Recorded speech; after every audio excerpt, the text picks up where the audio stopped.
Then he said to them all, "If anyone desires to come after me, let him deny himself and take up his cross daily and follow me. For whoever desires to save his life will lose it, but whoever loses his life for my sake will save it. For what profit is it to a man if he gains the whole world and is himself destroyed or lost? For whoever is ashamed of me and my words, of him the Son of Man will be ashamed when he comes in his own glory, and in his Father's, and of the holy angels.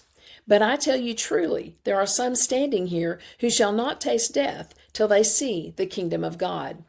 Now, I kind of laughed at myself because I was used to the old version and I kept trying to say the other words. But this is such a good passage for us. And probably many of us have heard this many times before, but we haven't really thought about it or really applied it to our lives. And that's what I want us to do today. So the first thing that happens here is Jesus is talking to his disciples and he says, "Who does the world or who does the culture say that I am?"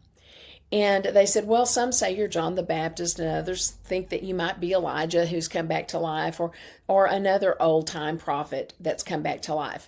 But they all knew, well, John the Baptist had been beheaded, and it wasn't possible because Elijah, who had been dead for a very long time, and as well as the other prophets.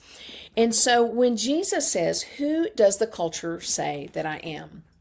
This makes me think about our culture today because I've heard this said many times or seen it on social media or other places that say things like this. "Well, my Jesus wouldn't say this, or my Jesus would do this, or my Jesus would do that."